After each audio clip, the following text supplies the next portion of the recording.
Okay, Hare Krishna, Mother. Thank you all devotees for being here. We have Her Grace Nitya Kishore Devi Dasi, who will be taking us through the sweet transcendental waters of the SRIMAD BHAGAVATAM today. Let's go. Mother will put the verse on the screen and you may start. Okay. Okay, Hare Krishna.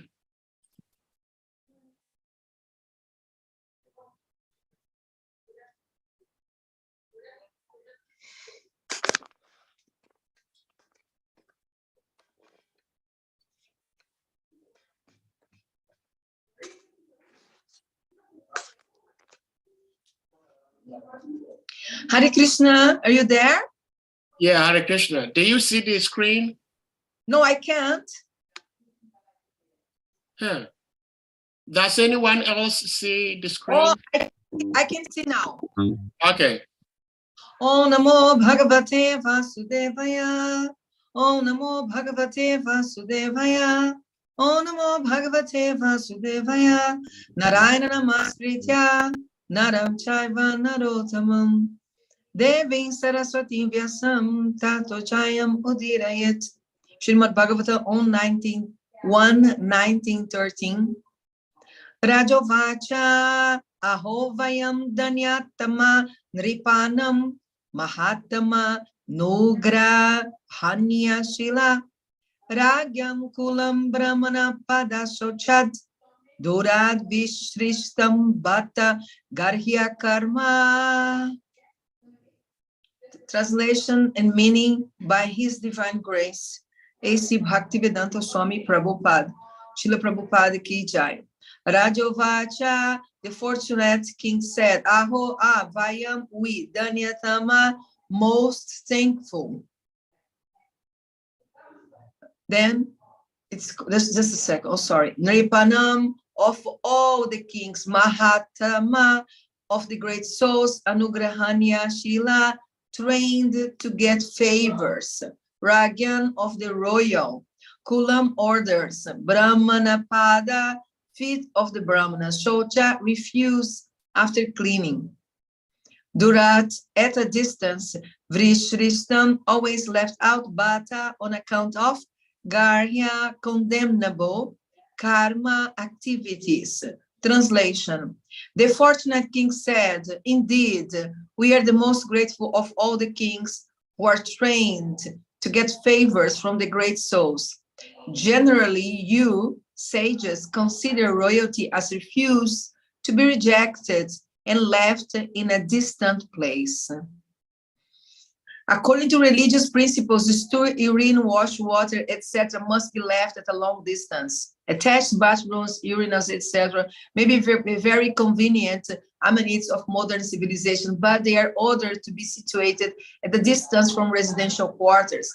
That very example is cited herein in relation to the kingly order for those who are progressively marching back to Godhead. Lord Sri Chaitanya Mahaprabhu said that to be in intimate touch with dollars and cents men or the kingly order is worse than suicide for one who desires to go back to Godhead. In other words, the transcendentalists not to generally associate with men who are too enamored by the external beauty of God's creation.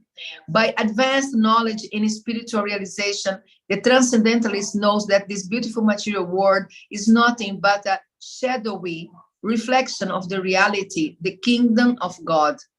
They are not, therefore, very much captivated by royal opulence or anything like that. But in the case of Maharaj Parikshit, the situation was different. Apparently, the king was condemned to death by an experienced Brahmana boy, but factually, he was called by the Lord to return to him. Other transcendentalists, the great sages and mystics who assembled together because of Maharaj Parikshit's passing unto death, were quite anxious to see him, for he was going back to Godhead.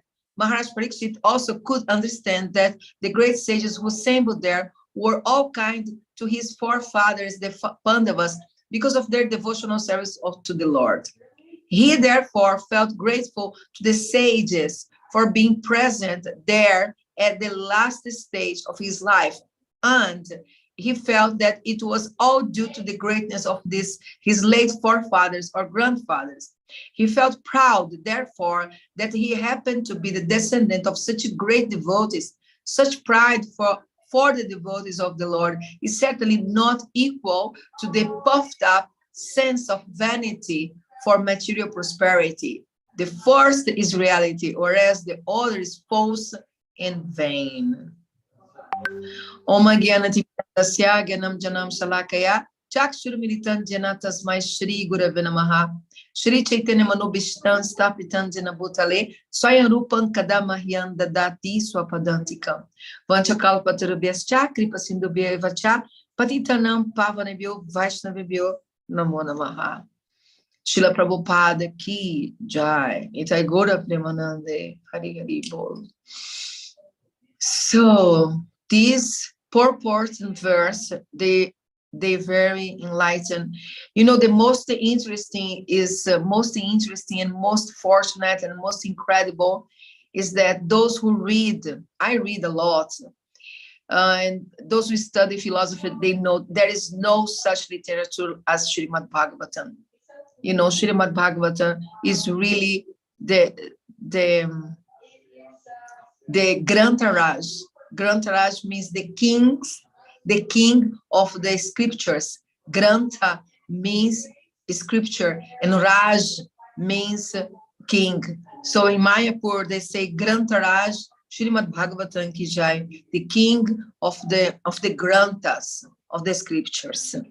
The only problem that I see is when we misunderstand the instructions and we try to apply to the wrong person in the wrong time, in the wrong way.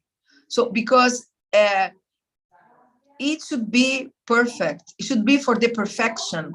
It should be, and the perfection means not only after your death, after our death, not that. It's not like that. Perfection means now we're looking for balance.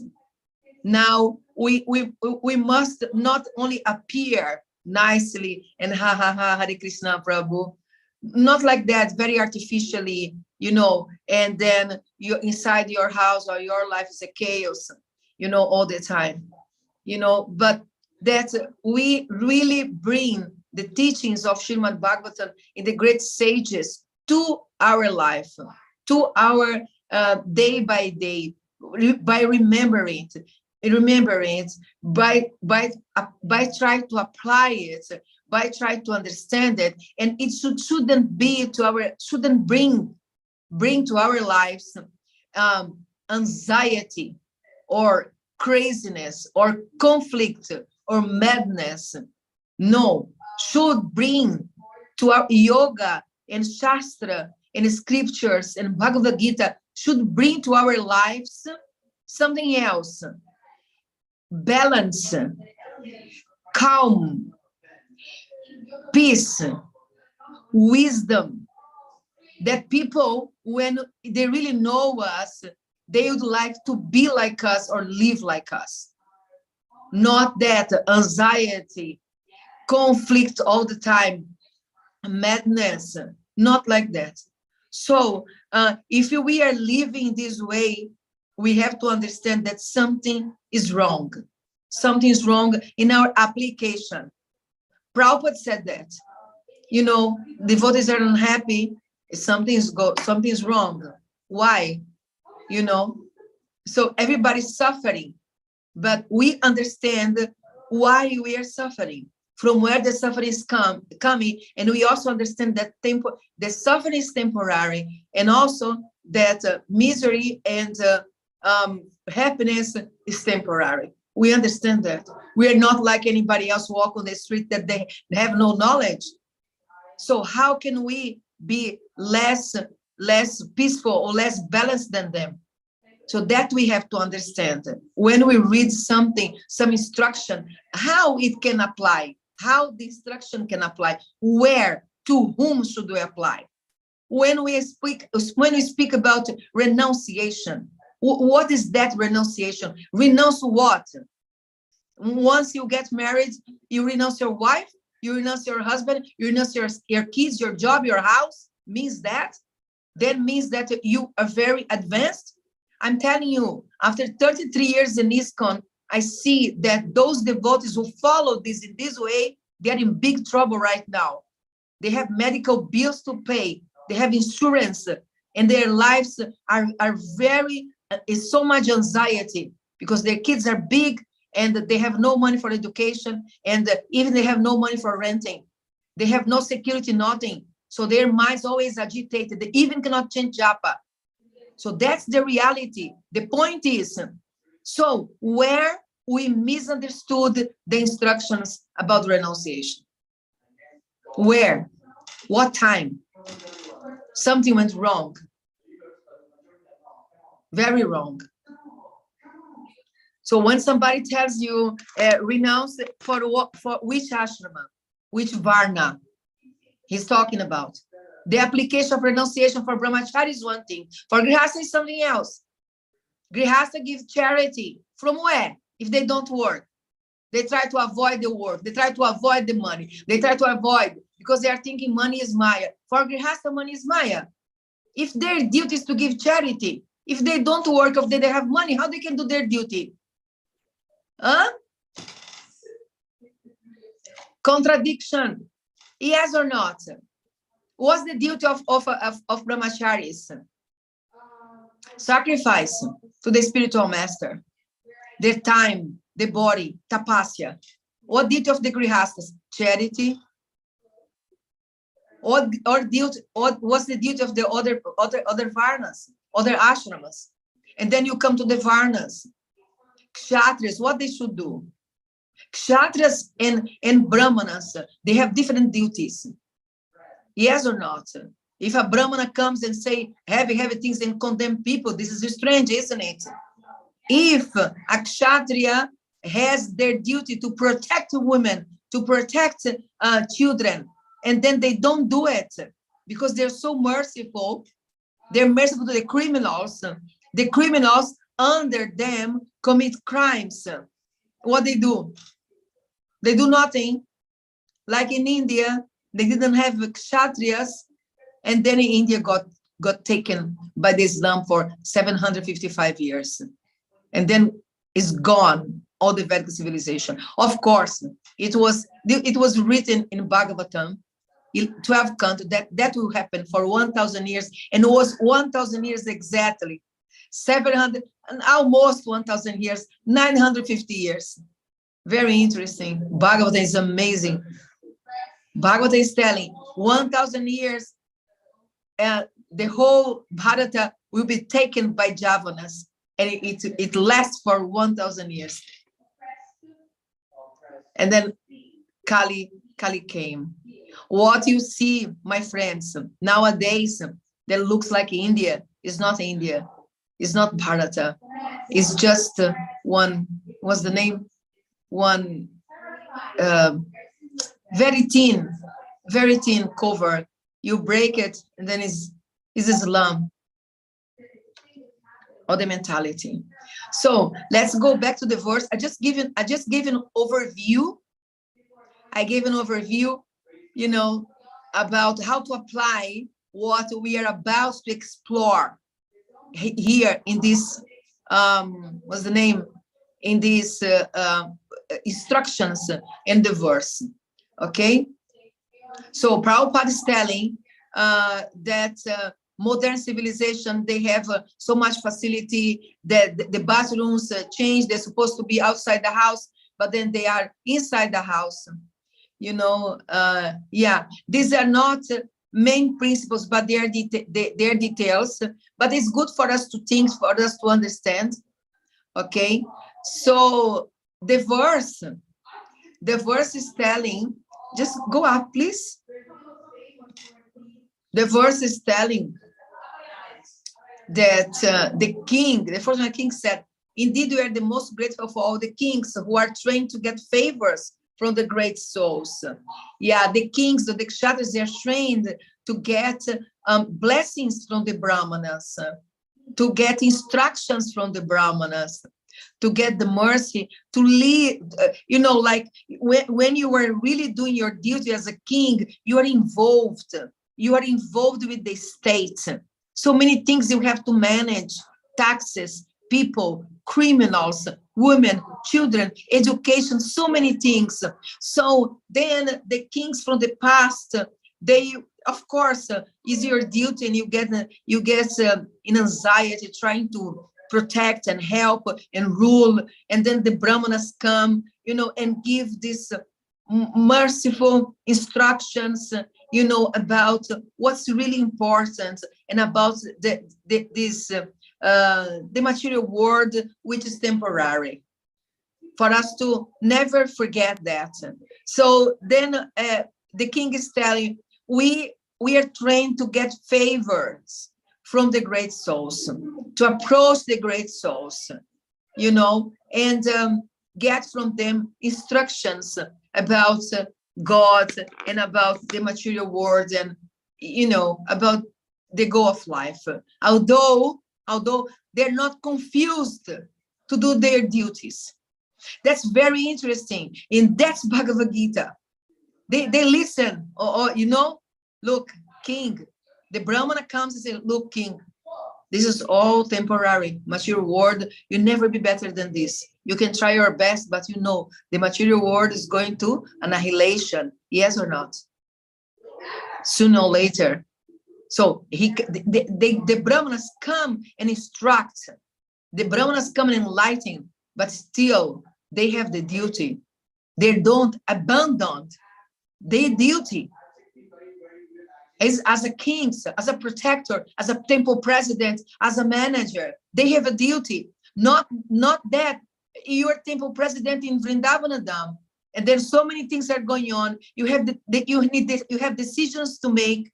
You have to help the devotees, to protect the woman who visit the Dham, or I don't know, many other things. But then you sit down in the kirtan 24 hours and you just chant. You're doing that, and who is doing your job? Who is doing your duty, for God's sake? Isn't it? So this is a misunderstanding. If you really attract to Harinam, Bhajan, and you want to sing all the time, why are you temple president? That's the questions that we have to make. So no problem. I think you're very great. I think you are amazing. I think we're going back to God. But so please, don't sit on this chair. Because in this chair, you have to manage. Prabhupada was managing, yes or not? Isn't it? Thinking about how to spread Krishna consciousness, how to send people to China, how to send people to Japan to preach, how to send people to Brazil. He sent Hridayananda Maharaj to Brazil. I am Brazilian. I am Hridayananda Maharaj's disciple. He went there. Nobody never, ever heard about what's Krishna and what's Harinam before Hridayananda Maharaj arrived in Brazil. Prabhupada never been to Brazil. His disciple went there by his order. He was thinking about how to spread, how to buy the land, sign papers, his duty as a manager, isn't it? Can you imagine Prabhupada just say, I'm so advanced, I am in Samadhi, I want to just chant, and then I will not be here today. Neither my daughters, neither Sahadeva will be there. Isn't it? Yeah? Duty is duty, man. You know, you have a small kid, and then you just cannot take care of the kid because you have to cheat your japa. Can you imagine? At some point you have to choose, you know, because you have a duty. So, and then you have to be balanced. And then when you have to do things you cannot do because of laziness, you have to pray, you know. So the verse is telling that the kings, they are asking favors to the from the Brahmanas. Can you put it again, Sahadeva, the verse?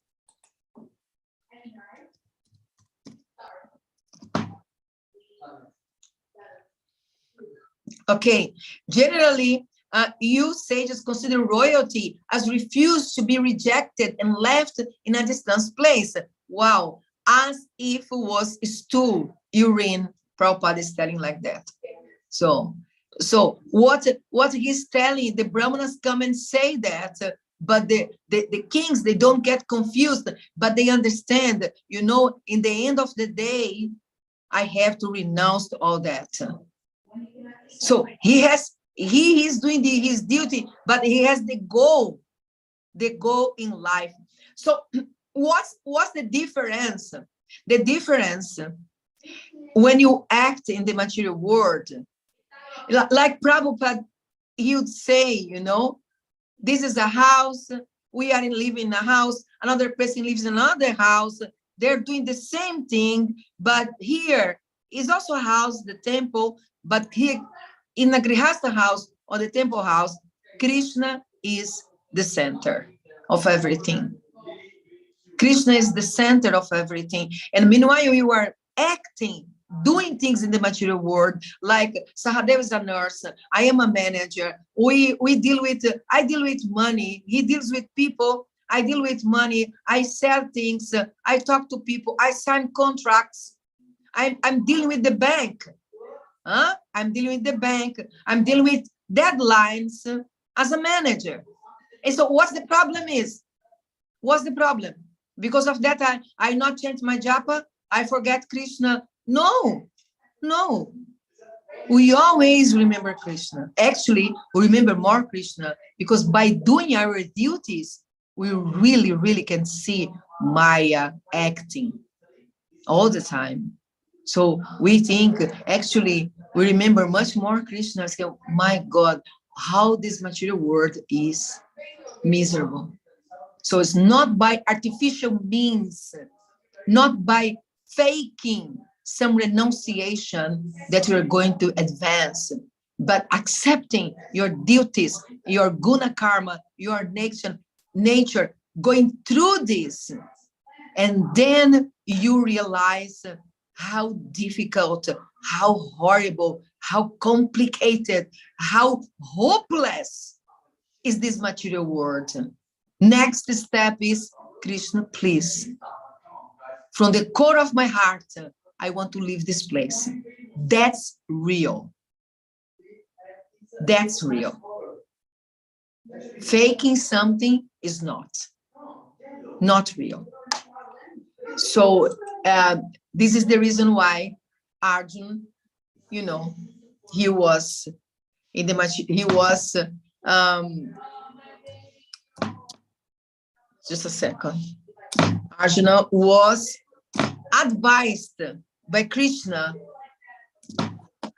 you know, advised to act, to do his duty. Not like that. This is very, very much Hinduism. Don't do anything, everything is done. Actually, this is just laziness. Just laziness disguised of a very shallow spiritual knowledge. There is no spiritual knowledge and no action. There is no such thing. Okay, so then Chaitanya Mahaprabhu is telling that being related to all this, you know, mundane thing, how a householder, you know, or a manager like myself, or a person who is working there can see that, you know, can understand that. They just, honest is the first principle, you know, not like that. I fake myself very much renounced, but actually I'm not. But I'm faking, because by faking, I get to be worshipped. I get to be respected. I get prestige. So then I fake something that I'm not.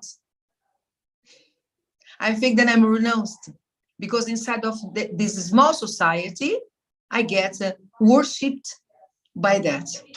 But actually, in my heart, I have so many things.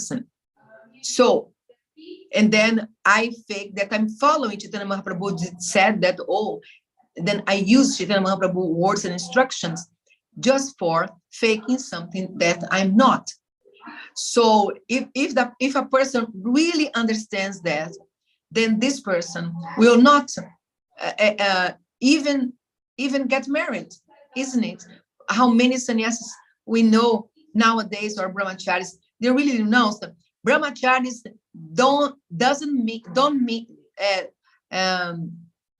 don't mean brahmacharis only that you have saffron clothes. No, no, no, no, no. It's not something external only. It's something internal also. You have saffron clothes, but also you have authority, and you don't have money. Not like that. Money in the bank, money in the pockets, no authority, saffron clothes. What is this? Cheating. Brahmachari means how Radhanath Swami said. Radhanath Swami said, no pocket. That's brahmachari. Everything belongs to the authority. Authority. He has an authority. He is traveling everywhere, put money in the bank, put money in the pocket with saffron clothes, cheater. Can travel, of course, and preach under authority. If he's unable to surrender, he's not a brahmachari, he's a grihasta. A grihasta is independent. He rules his own life. The feature of a brahmachari is this: they are dependent, and they don't have money by themselves. This is a very important point. So if you in your heart, you really want to do that, great, do it. This is amazing. But if you have another desires, just be honest, get married, and go through life with your duties. This is part of self-realization. Another thing is part of misunderstanding, cheating, confusion, blah, blah, blah, so many things, not part of self-realization. Part of self-realization means you're 50 years old, you're 60 years old, you understand, I'm dying. I am dying, and Krishna is the Supreme Personality of Godhead. I'm trying to improve my japa all the time, to do pilgrimage, to listen SRIMAD BHAGAVATAM, to associate with devotees, and I'm not attracted to alcohol, to intoxication, and to nightclubs. 50, 60 years old, you don't care anymore about that. You're not attracted to tamagun. What I go to nightclub. I don't want that. I don't feel good that. I feel good, wake up in the morning, chant japa, chant the Maha Mantra, and meet the Vaishnavas. This is how we feel inside our heart, not for somebody to watch us and worship us and talk good about us. Not by that, not because of that, because inside your heart, you really feel attraction. Nobody knows, only you and Krishna know that. Okay? So then by advanced knowledge and spiritual realization, the transcendentalist knows that this beautiful material world is nothing but a shadowy what's the name? Reflection of the reality of God. Look, even Prabhupada is saying the beautiful material world. Yeah, material world is beautiful, so what? Not like that I'm thinking, oh, material world is so ugly, so bad. I hate material world, blah, blah, blah, blah, blah, blah. Misunderstanding. Prabhupada is telling here, material world is beautiful. Yeah, so many beautiful places, so beautiful, isn't it? Animals, flowers, trees, beach, blue waters, sky, everything, mountains. So beautiful, isn't it? Yeah, very beautiful. But the beauty has a source. Yes or not? We think this is so beautiful. It comes from an incredible personality, and that's Krishna.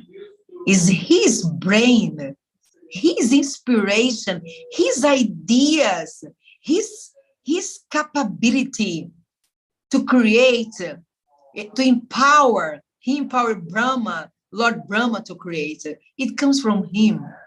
The impulse of creation, the creativity, the combination has a source. This is not, how can I say, accident. It comes from the supreme beauty. That's Krishna. We don't reject that. We see it and we remember how Krishna is wonderful. So can you imagine? But look, the fanatic. The fanatic cannot preach to anyone because then they say material world is ugly, this material world is so bad, blah, blah, blah, blah, blah, blah. And then the person here is thinking, no, I don't think like that. I think the Africa savannas, they're very beautiful. I think the forests, they're so nice. I think this creation is so beautiful. So they don't understand. So, yeah, this material world is so beautiful, created by whom? That's real atheism. Theism. Created by whom? There is a car, it's so beautiful, you paint the house. For example, this is a studio behind me. Not like you, Sahadev, you have this background, it's fake background, isn't it? But looks real. What? I caught you, Sahadev. Looks beautiful, but it's not real. But looks good. But better than not have. I have this is a studio here behind me. It's not fake, huh, Sahadev? It's for real. I called the designer, and she painted this place. She painted. She told the color combination. Can you imagine? She did it with the brain that the Lord created. But can you imagine if this place somebody is creating, somebody is giving advice how to do it? What you speak about the whole world? This is not by accident, for sure. This is the way to preach, to inspire. You get inspired. Chant japa. You breathe, you're grateful, you look at this material world and it's so beautiful, and you know this is all Krishna's grace. That's the way to connect. You connect in a positive way, you connect in an inspired way, you don't connect in a negative way, in a rejected way. This is not the way to connect. This is the trend that we have to do. Okay, so what else is here? Okay, now in the end, Maharaj Parikshit, Prabhupada is telling here that he felt proud. He felt proud about his lineage. And I found this so beautiful that he remembered his family members, how amazing, how brave, courageous, honest, qualified. Arjun, so qualified. Bhima, and Nakul and Sahadev Yudhishthira, how good. And the mother, Kunti, how good she was. You know, how intelligent, how surrendered. So he felt proud, that he felt so fortunate that I was born in a place like this. And Prabhupada is telling here, that's not something mundane. Like if we felt proud or fortunate that we met the Parampara, that we know who is Chaitanya Mahaprabhu, we know who is Nityananda Prabhu, Ramanujacharya, Srila Prabhupada. Narahari Chakravarti, Srinivas Thakur, Narottam Das Thakur, the great poet, Rupa Goswami, the great philosopher, Jiva Goswami. They are incredible writers, incredible, so intelligent, so profound, so renounced, so great. There's so many people, so many great people in this world, but our parampara is so incredible. It's so intelligent. Vishwanath Chakravarti Thakur, the gopis. Hridayananda Maharaj said that the Gopi Gita, or the chapter in Bhagavatam that the gopis is describing, they are describing Krishna, Krishna and describing Govardhan. He said they are the most beautiful prayers, mean Sanskrit, rhyme, and all this, the most beautiful in all the Bhagavatam. So we feel proud, we feel fortunate that we are in contact with such high class literature and philosophy. We feel like that. And this is a very good feeling. We must feel like that. So when we hear the bad things that happen in ISKCON or happening in the past, then we understand that this material world is miserable, but not everything is lost. This is our treasure. We have these in point 1, point 2, point 3, point 4. We have that. So this is the reason why it creates a balance.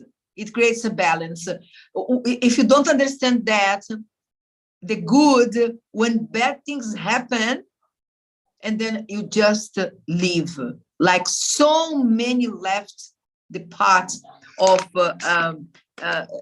self-realization through Bhakti Yoga, through Prabhupada, because of external things, because they forgot about this amazing thing. This is a time that we apply the philosophy, isn't it? When times are bad, and then with bad situation, then we have to understand what's the nature of this world, and we have to separate the parampara, tattva sandarbha, bhakti sandarbha, from all Jiva Goswami, Rupa Goswami, Chaitanya Mahaprabhu, Nityananda Prabhu, Prabhupada, Ramanujacharya, Narada Muni, from all this mess that sometimes some crazy living entities, they just here doing nonsense they create.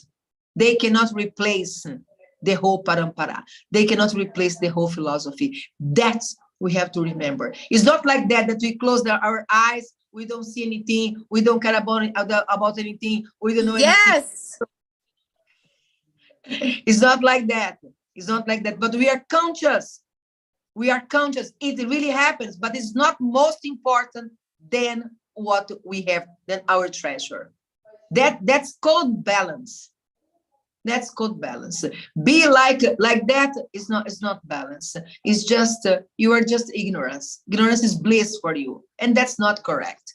Understanding the material world and put the things in place and value what you have good and understand what is bad. That's real consciousness.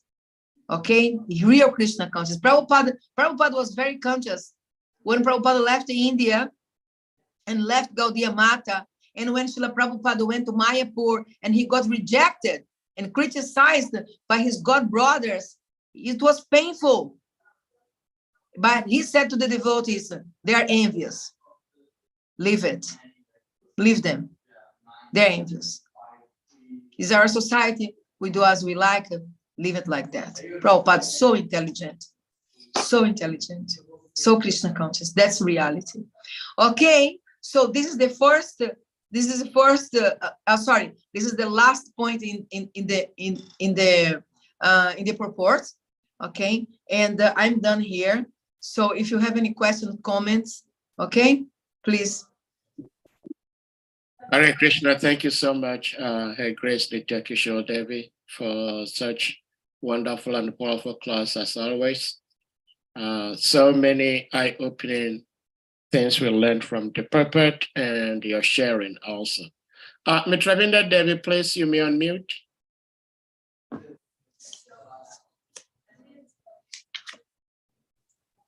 Hare Krishna. Oh my gosh. I just came in and I do apologize.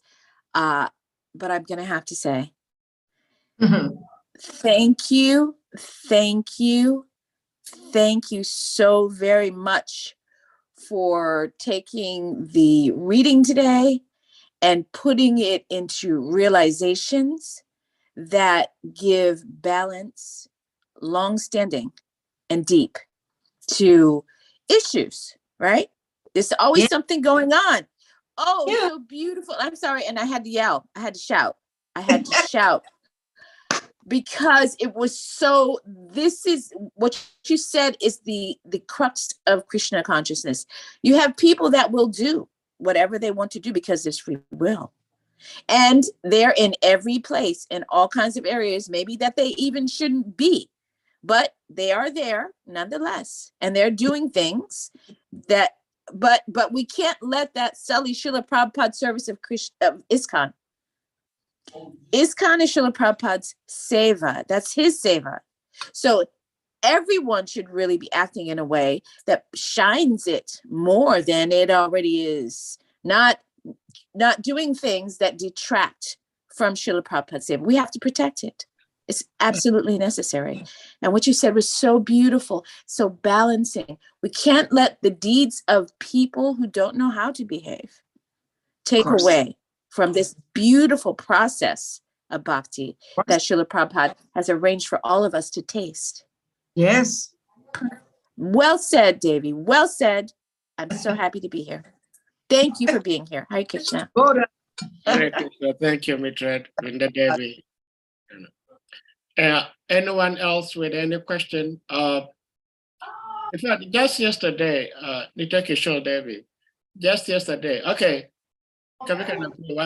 just yesterday we were reading from Srila Prabhupada's Lilamrita, and we came across one time Srila Prabhupada was arriving at one airport, and Hridayananda Maharaj was leading the team of devotees who were going to receive him. And so he said, no, my Gurudev cannot sit on the ordinary seat the Kamis sit on.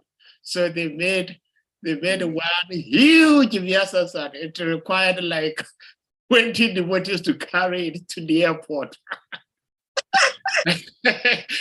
And it was very interesting when we were reading that yesterday. Kavika Prabhu, please unmute. Yeah. I just want to appreciate Mataji. You know what? I always like to come to your class. You are very direct, very practical, and whatever you say is what we can relate with. So you bring the philosophy very close to us, it's amazing. And I feel that you are a Kshatriya by nature, so you are going to be a good manager. So thank you very much. I want to just appreciate you. And I will think of questions. I'm still thinking about what you have said. So thank you. Thank you, Haribo. Hare Krishna. Thank you so much. Anyone else with any question? When I joined ISKCON, I was a baby. Sorry, go ahead. When I joined ISKCON, I was very young. I was 17 years old. So now I am much older, and my daughters, they're all initiated. So it came, all this, understanding. It came through life practice and all those things. Everybody can reach the same platform. It's for everyone. The books are there open. The Maha Mantra is for free. That's amazing. Maha Mantra is for free. You open your mouth and chant. Can you imagine? This is such a mercy. Material world is a mess. It doesn't mean that you don't have to work. It doesn't mean that you don't have to have their bank account. It doesn't mean that you have to get your salary and give to the temple president. It doesn't mean that there's nothing to do one thing with another, but we have to do our duties, and at the same time we have to don't stop practice. And sometimes life is difficult, sometimes it's easier, and we go through it. That's it. That just do it. No so much lamentation and I'm so fallen, blah blah blah. My God, it's too much unnecessary things. What we have to do is try to change a good job and study the philosophy, and render service the best that we can.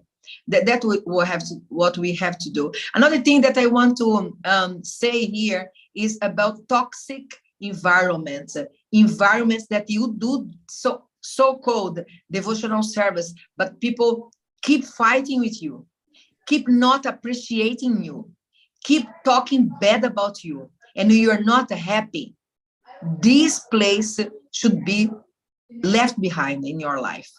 We shouldn't stay in toxic environments. That's very important. Try to find your hobby, try to find what you love to do, and chant Hare Krishna and be happy, like Prabhupada said. Not chant Hare Krishna and be miserable, be mistreated, be humiliated. Not like that. This is not, I went through it, and I was thinking I was getting purified. I was not. I was just in a very toxic environment. So I don't wish this for any person. We don't need that. Krishna consciousness is not about being tortured, and it's not about to torture others. Krishna consciousness is about knowledge, devotional, spiritual knowledge cultivation. You cultivate spiritual knowledge by hearing, by sadhu sangha, by render some service. If it's often, you should be appreciated a place you're going, by doing pilgrimage, by doing kirtan, by chanting. That should be our concern. And by having good friends, good relationship, and good association. That's what has to be done. Okay? Very, very important. I don't want to see anybody down, because they are thinking that by being tortured, they're doing austerity. What's wrong is wrong. What's right is right. And then if you cannot change, leave it. I saw Nirandra Maharaj doing this. I saw Indra Juma Swami doing this. I saw many other great souls, and they're very happy. They invested their energy in places where people appreciate their services. This is wisdom. Okay? So, next. Yeah, thank you so much, Nitya Kishore Devi. Kavikanapur Prabhu, please, you may unmute. Yeah, thank you very much, Prabhu. Our King Kushans also is up, so maybe after me. So my question is, you mentioned in your lecture about brahmachari means no pocket, and brahmachari means no pocket, no money in the bank, and no all this. What about in the case, we are in the modern world? Sometimes you may need to pick something in the market for yourself, and all those, especially if you are not living in India. If you are living in the Western world, brahmachari life is different. If not from the past experience, many of them have passed through. And I'm thinking nowadays, I'm very sure many of them will have some bank account and pocket. So what do you think about that? Because every environment is not the same. So what do you say about that, Mataji? Thank you. Thank you. Well, it means what Radhanath Swami said makes so much sense. I was brahmacharini for many, many years, and nothing was missing for me. I had my authorities. If I need anything, I will ask my authorities, and they will give me money to buy whatever I needed. I was traveling by flight to the book distribution. They were paying. I had clothes that I needed. I had shoes and everything. This means brahmachari's life. And it was, in Brazil, I was very young. And in Brazil, I just had one bag, Sankirtan bag, and my sleeping bag, in my room, and shelf with few things. Very simple life, Other places, they have more facility. What's the problem, But most important is you're not accumulating money. Those who are accumulating money, they are doing some business, even if this is some jagya, even if this you go to places, then you look forward to get your donation, put your pocket and put in the bank, and then in the bank you are saving money in the bank. So this is not brahmachari. Sorry. So if you're doing this and then you cannot renounce that kind of lifestyle, just put on white and be honest. You know, if you're not, nobody can cut your head and beat you up and do anything. It's not the point. But I'm saying that if you don't do that, your mentality will be corrupted and your part of self-realization will be damaged because your consciousness will be damaged. This is the point. You know, your consciousness should be clear wherever you have done, because your bad habits or what you cultivate will make you, and we have an influence over you. And you have to not live a life of truth. You have to live a life of lie, that you are, you know, half. You're not full. You are half. Why? Half brahmachari, half grihastha. Why? No, you full. You brahmachari, you go, you stay in the temple, you get joy by hearing and chanting and working hard for Guru. I was doing 12 hours book distribution, collecting millions and going to the treasure and leave the money there. Nothing for my pocket. That's brahmacharya. Everything you take, every cent you give to the treasury, every cent. Now, for so many years, I'm a grihastha. My money is in my bank account. What's the problem? Yeah, you go through it, you know. You know both of them. If a man wants to save money and he feels that nobody's taking care of him, he has a brahmachari. So just put on your clothes and go through life, normal life, and continue to chant. And the point is, what's the problem with that? We thought, especially the men, for so many years, that you put white, you are fallen. You are fallen, man, if you are a liar. Then you are fallen. If you're not honest, then you are fallen. Everybody who chants Hare Krishna deserves respect, according to Chaitanya Mahaprabhu. There is nothing to do with your ashram, nothing to do with your varna, nothing to do with your clothes, worse, nothing to do at all with the color of your clothes. Nothing. Vaisheshika Prabhu is a grihastha. He's incredible. Who can preach like him? He knows philosophy back and forth, everything. There's so many. He may know better than many sannyasis. What's the problem with the clothes? Nobody cares about the clothes you are wearing. People care about your character. People care about your knowledge. You man, woman, brahmachari, grihastha, who cares about that? You understand what I mean? So this is important point, an important decision that somebody has to make in life. Like, I want to be honest, whatever is there, whatever am I, whatever I am. That's me, real person. Okay. Thank you very much, Mataji. Hare Krishna. Hare Krishna. Very well.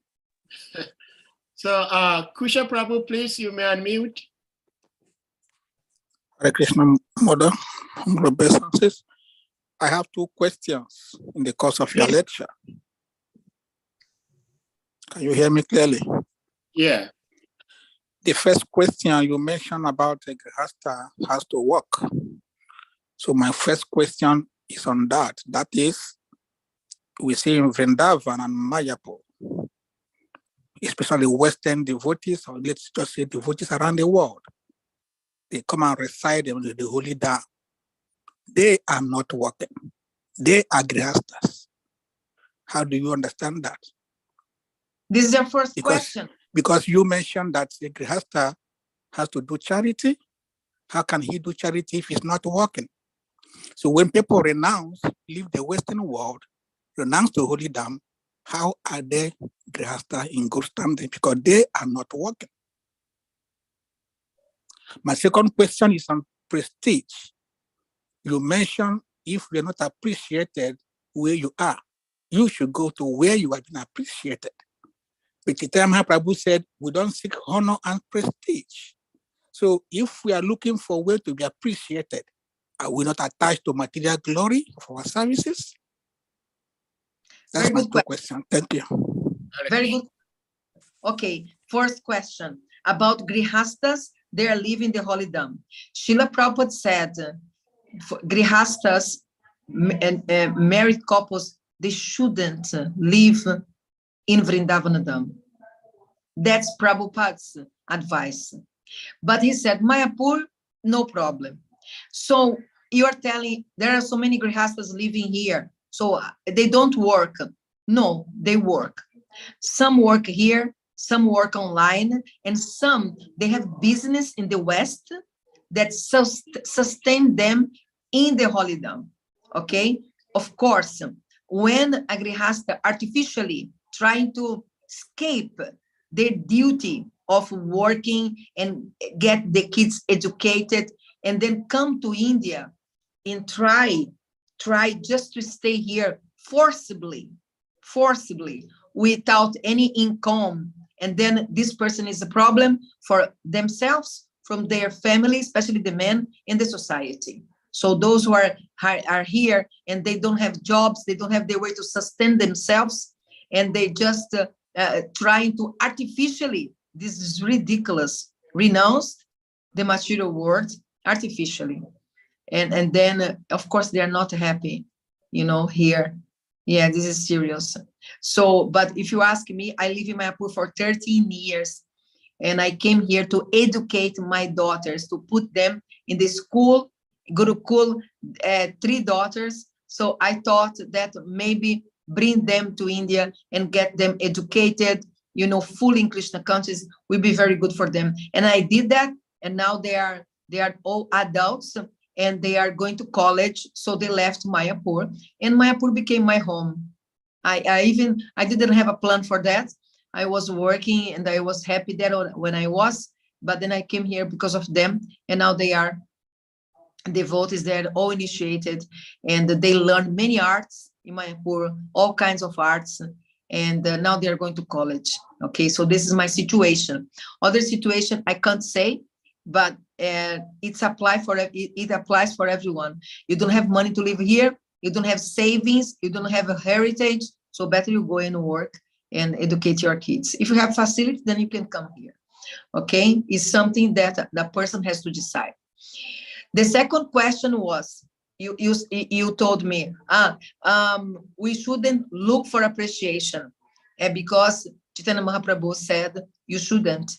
But there is something important in this connection, very important. What the devotees should do for others instead of criticizing. Because the mind don't understand the negative. So we should appreciate instead of criticizing. Criticizing devotees is blasphemy, is the first aparad, isn't it? First aparad. So this is very serious thing. And so, but you know, in order not to criticize or blaspheme, you have to appreciate it, isn't it?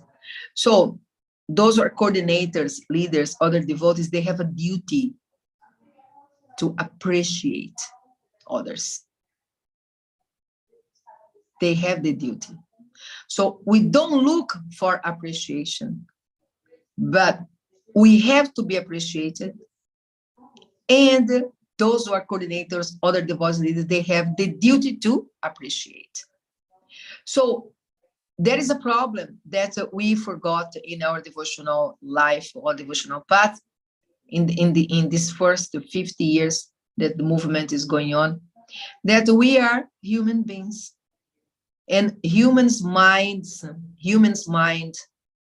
and the intelligence and body, they react to external environment. So when you are systematically criticized or not appreciated inside yourself, you get weak. You start not to trust your own capabilities. You don't become empowered even to serve the mission. You put down people, put down yourself. You put down yourself. You are incapable to create, to develop, to initiate anything. So this is a big problem in our society. We need leaders. We don't have leaders. We're too humble. Actually, we are not. It's just artificially understanding to become, to put up the Prabhupada's mission. So appreciation is a very important appreciation, encouragement for humans, kids, women, men, everyone needs appreciation. So if you are in an environment that your leader or coordinator don't understand that, so your development will be very hard in your home and even in the movement, you know. You don't look for, but you need it. So if a leader, they want people to cooperate in their projects, in their programs, then he has to learn how to appreciate everyone's endeavor. This is a very important. Hare Krishna, thank you so much, Madam Nitya Kishore and Krishna Prabhu for those two questions. Anyone else with any question? I mean, I believe that, like Madam Nitya Kishore explained, as devotees, we do not seek appreciation for ourselves, but because we are human beings, appreciation is a necessity. Because when we talk of appreciation, it's not like somebody just asking for people to sing glories about them. But if someone is rendering service and that service is not being appreciated by the temple authorities forever and ever, then how can such a devotee live in such an environment? You have to find another place. And Srila Prabhupada has given us so much examples that we can all follow. Srila Prabhupada could have stayed in the Gaudiya Math, but it wasn't going to be helpful for him, so he had to move.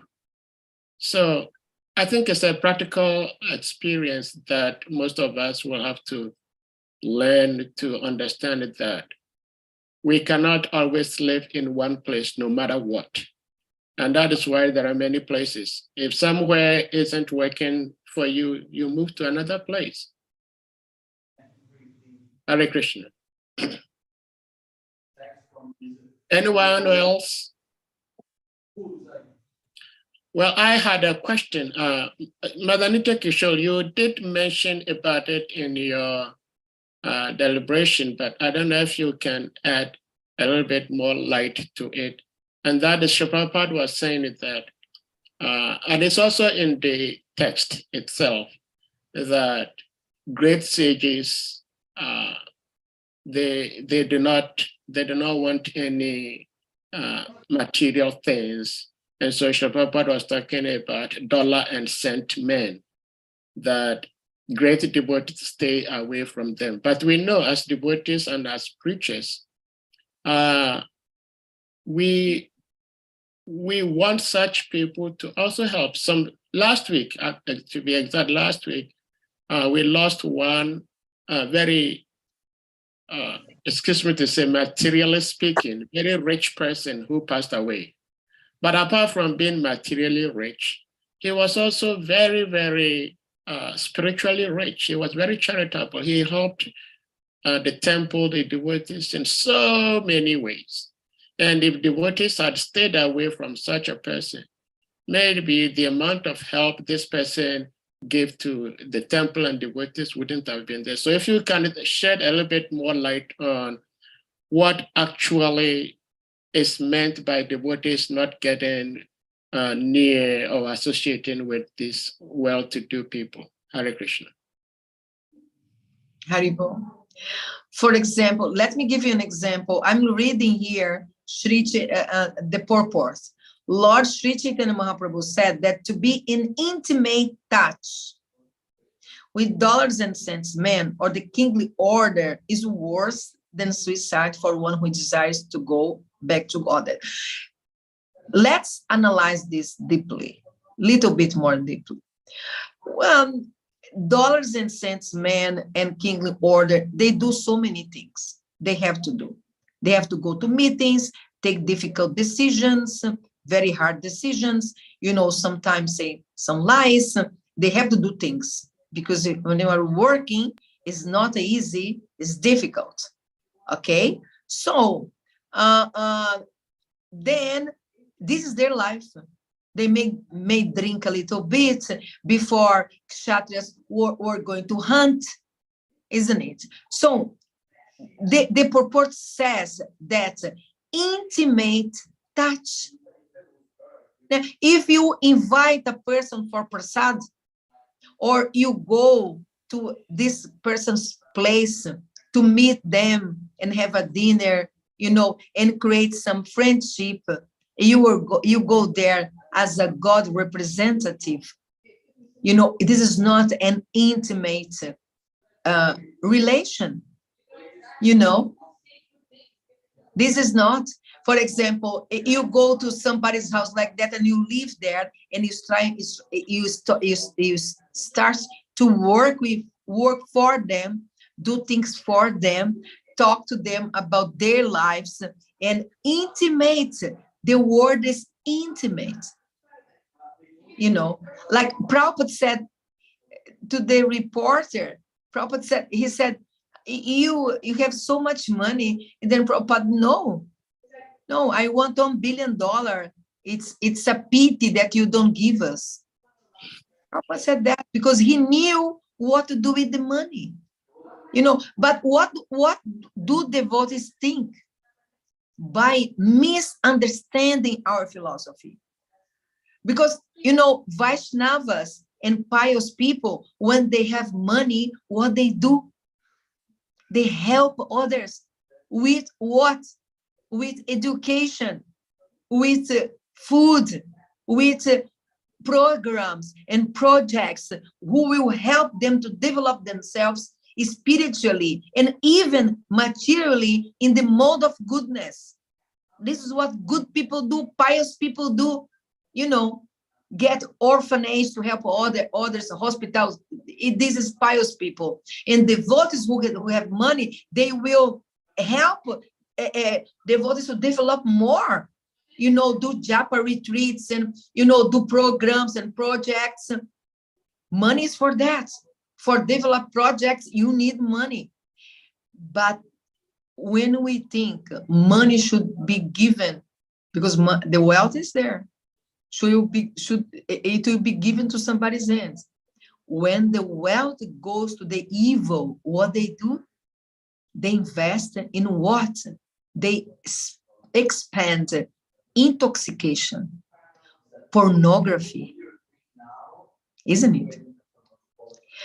What else? Yeah, all kinds of intoxication and pornography are the main things and crimes that they give money.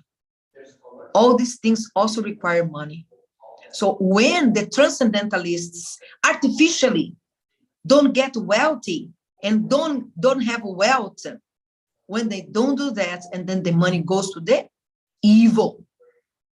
When we say, I don't want any politics, don't want to say anything, don't get any coordination, don't do anything, and then the presidency, all those things go into the evil. When we don't talk, when we are afraid, when we are corrupted, we are ruled by evil men. When you don't act. So that's not correct. In India, It seems that the Indians are very tolerant, are very humble. No, they're not. They're just afraid. In India, there is no democracy. It's authoritarianism in India, not democracy. The media is, under surveillance. Everything is under surveillance. If you speak too much, they put you in the jail. There is no justice. This is all misunderstanding about what is karma law. So this is for another class or seminar or something like that. But this misunderstanding about wealth, it just damaged us, because when devotees have money, they help to spread spiritual knowledge and spiritual life and spiritual practices. When pious people have money, they help people with education, orphanage, so many things, development. When evil people get money, they spread the evil, bad habits. So we shouldn't say money, no, money, we don't want money. We want money, like Prabhupada said, give all the money to us. We want money. We need money. Thank you so much, Hare Krishna. Thank you for the explanation. Anyone else with any question before we call it a day? And thank you so much, Madam NITYA KISHORE. We know it's getting late, your time. Yeah. Shriman Vara Prabhu, you have something to share? Who else is here?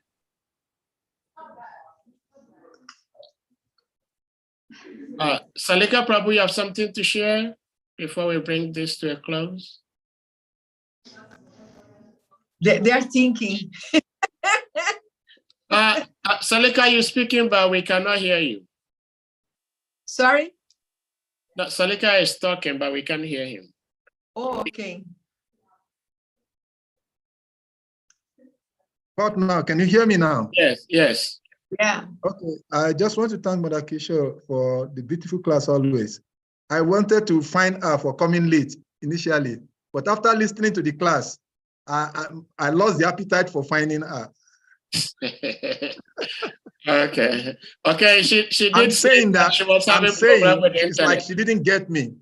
I'm saying that when you came, I intended to find you for coming late. But the class you gave has paid for that already. Hare Krishna. I'm so sorry. It's all right. Problem. Hare Krishna. Thank you for the beautiful class. Thank you. Yeah. So, dear devotees, we're going to humbly request you all to kindly unmute, and then we chant Hare Krishna Maha Mantra to express appreciation to our dear. Hare Krishna, Hare Hare Krishna, Krishna, Krishna, Krishna, Krishna, Hare Rama, Hare Rama, Rama Rama, Hare Hare. Krishna,